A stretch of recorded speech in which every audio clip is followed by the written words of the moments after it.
selamat datang di podcast Multipotensi bareng aku Asmi Nurais. Kalau kamu masih sering gelisah soal passion dan punya banyak minat sama hal yang beda-beda, podcast ini mungkin cocok buat kamu. Di sini kita bakal belajar bareng soal menjadi seorang multipotensi, alias orang yang punya banyak ketertarikan dan creative pursuit, atau semacam keinginan buat menciptakan sesuatu gitu. Jadi, ambil cemilan kamu, siapin alat tulis kalau diperlukan, dan selamat mendengarkan.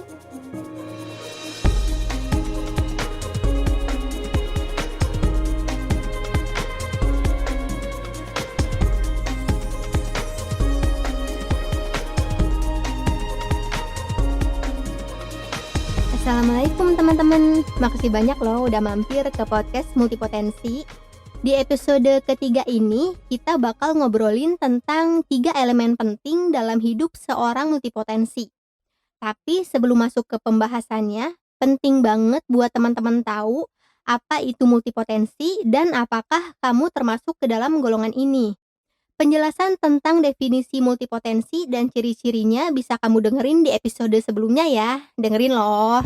Nah, kamu kan udah tahu ya kalau sebagai seorang multipotensi, ternyata tujuan hidup kita tuh bukan melakukan sesuatu yang jadi passion buat dilakuin seumur hidup gitu. Tapi ya menjalani passion sebagai pekerjaan tuh emang bikin senang sih, tapi bukan itu tujuan kebahagiaan kita tuh nggak cuman itu gitu. Makanya sekalipun passion kita udah bisa ngasilin uang, pasti ada aja masa di mana kita ngerasa capek, jenuh, atau bahkan sampai burnout gitu dan itu wajar. Kita jangan jadi ngerasa bersalah atas hal ini gitu. Makanya sebenarnya pertanyaan yang tepat buat seorang multipotensi untuk mencapai apa ya, kayak kebahagiaan dalam hidupnya tuh bukan, "Apa sih karir yang ideal buat aku?" Tapi lebih ke desain hidup kayak apa sih yang ideal buat aku seorang multipotensi ini? Nah, kalau menurut, Emily Wapnick dalam bukunya How to Be Everything, ada 3 elemen penting yang wajib diperjuangkan seorang multipotensi supaya hidupnya tuh bisa bahagia gitu lah. Tapi kayak bukan bahagia yang, happy happy terus, enggak yang happily ever after kayak princess Disney juga, tapi minimal ngerasa cukup gitu, merasa nyaman intinya dengan hidupnya gitu, dengan apa yang dia jalanin. Nah, elemen yang pertama adalah of course uang, money money money. Uang emang nggak bisa beli kebahagiaan sih, tapi kan ada banyak kebutuhan yang bisa kita cukupi kalau punya uang. Uang tuh emang bukan segalanya, tapi ya nggak bisa dipungkiri kalau segalanya butuh uang. Dan kita sebagai seorang multipotensi itu sebenarnya butuh uang untuk 4 hal ini.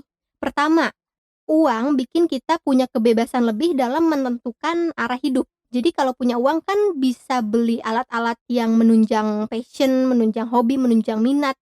Kayak ikut kursus atau mau kuliah lagi bahkan atau beli tools-tools misalnya hobi fotografi beli kamera kayak gitu kan. Terus yang kedua, uang tuh jadi bikin kita punya pilihan buat menentukan pengen tinggal di mana. Nah, tempat tinggal ini tuh krusial banget buat beberapa orang, termasuk aku. Aku kan nggak mau nih tinggal di Jakarta, sama sekali nggak mau karena ya adalah alasan personal gitu kan. Jadi aku harus punya siasat, gimana caranya supaya aku bisa punya penghasilan kayak orang Jakarta, tapi nggak harus tinggal di Jakarta gitu. Yang ketiga, uang tuh bikin kita punya pilihan tentang apa yang dimakan dan apa yang pengen kita lakukan buat diri sendiri. Tanpa uang kan susah banget ya buat makan sehat, dan kalau nggak ada uang juga bakal susah banget buat langganan Netflix, buat nonton film-film berkualitas, buat dengerin lagu-lagu di Spotify, buat jalan-jalan, bahkan buat ibadah haji gitu. Itu tuh susah gitu. Dan yang terakhir tuh uang tentu saja buat jaminan kesehatan. Ya mungkin kebantu sih dengan adanya jaminan kayak ya, apa ya, kayak BPJS gitu atau jaminan asuransi, tapi kan kadang ada aja hal yang nggak kita duga gitu. Makanya, uang ini tuh bisa jadi pegangan darurat, karena kan nggak ada yang tahu ya masa depan. Nah, oleh karena itu, sebagai seorang multipotensi, kita harus bener-bener melek finansial. Harus punya kemampuan buat memprioritaskan sesuatu atau nargetin sesuatu gitu. Target finansial lah konteksnya. Kalau enggak, kita bisa terjebak melakukan hal-hal yang tujuannya cuma buat menghasilkan uang, biar bisa bayar tagihan sehari-hari, biar bisa bayar cicilan, biar bisa menuhin kebutuhan hidup doang gitu. Tapi nggak ada tuh spare buat jaminan kesehatan, nggak bisa jalan-jalan, nggak bisa nabung buat nentuin pengen tinggal di mana, dan pokoknya nggak bisa menjalani alias kayak menikmatin hidup tuh lebih susah gitu, makanya harus lebih melek finansial. Yang kedua, itu nilai atau makna. Nah, penting buat kita tahu kenapa sih kita tuh tertarik melakukan sesuatu gitu. Kenapa kita punya minat dalam bidang ini gitu. Kenapa kita pengen memperjuangkan passion A, passion B, atau minat C misalnya. Kita harus tahu gitu kenapa kita bahagia saat mengerjakan kenapa kita bahagia saat mengerjakan hal yang kita suka. Nah, kita tuh harus tahu why-nya karena mengidentifikasi why ini bisa ngebantu kita bikin skala prioritas atas apa yang kita kerjakan. Kayak project mana nih yang lebih worth dijalanin saat ini, project mana yang masih bisa ditunda, dan project mana yang kayaknya udah nggak relevan lagi gitu, harus dikesampingkan. Sehingga dengan tahu skala prioritas ini, kita tuh bisa jalannya tuh terbuka gitu buat berbagai kesempatan yang bagus di depan mata.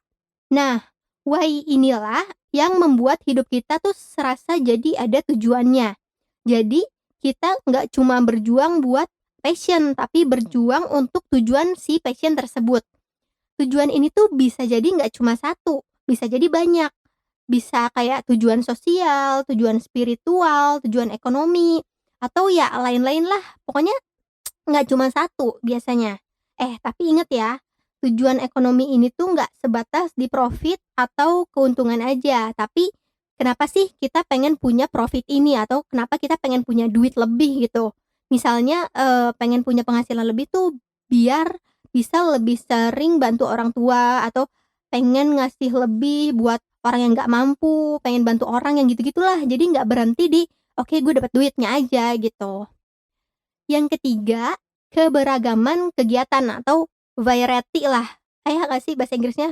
Variety ya kan? Kebahagiaan dalam berkarir buat seorang multipotensi kayak kita tuh nggak berhenti ketika kita berhasil ngasilin uang dari apa yang kita suka.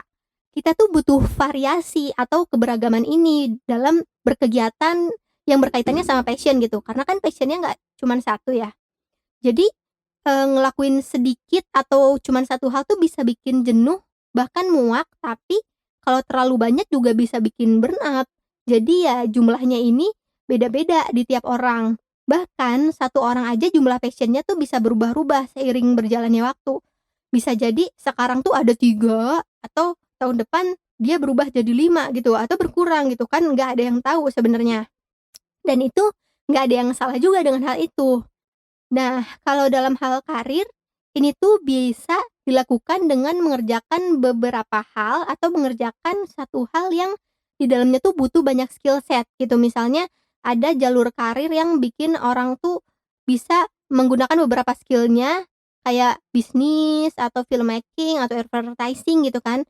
Soalnya kan bidang-bidang itu tuh cenderung merupakan bidang yang multidisipliner. Jadi butuh beberapa skill set, nggak cuma satu doang. Nah, hal penting yang harus digarisbawahi adalah kita nggak cuma bisa menebak-nebak, mana nih yang bisa jadi job utama, mana nih yang bisa jadi prioritas, mana yang bisa jadi hobi doang.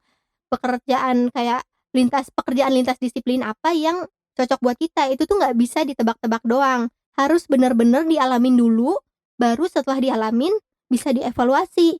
Dan perlu digarisbawahi juga, kita tuh seringkali terjebak sama narasi tentang bekerja sesuai passion itu membuat kita serasa ngebekerja. Itu tuh bohong banget ya, mohon maaf. Soalnya ya pasti capek juga kalau badannya capek mah mau kerjaannya se-passionate apapun gitu. Jadinya kan kalau punya narasi itu, kita tuh jadi kayak punya pressure, punya punya tekanan untuk menjadikan passion itu sebagai sesuatu yang menghasilkan uang. Padahal nggak semua passion tuh harus dijadikan uang gitu, itu tuh bukan tolak ukur kesuksesan. Balik lagi, harus tahu why-nya tadi. Kalau emang tujuannya pengen bikin hati seneng atau ya itu kan tujuan spiritual, ya melakukan sesuatu tapi nggak menghasilkan juga sebenarnya nggak apa-apa gitu. Kayak gitu sih kalau menurut aku. alias ini tuh ada di bukunya How to Be Everything Emily Wapnick kalau teman-teman pengen baca ya. Nah, oke, capek banget sebenarnya ngejelasin kayak gini. Itu tadi 3 elemen penting dalam hidup seorang multipotensi, dan kalau kamu ngerasa podcast ini bermanfaat, boleh banget di-share ke teman kamu yang kamu rasa, oh dia juga multipotensi nih. Oh iya, selain di Spotify dan Anchor, podcast ini tuh bagian monolog kayak gini bakal aku tayangin juga di channel YouTube aku, Asminurais. Jangan lupa ya, podcast ini tayang setiap tanggal 10 dan 20 di setiap bulannya. Sampai jumpa di episode berikutnya. Wassalamualaikum.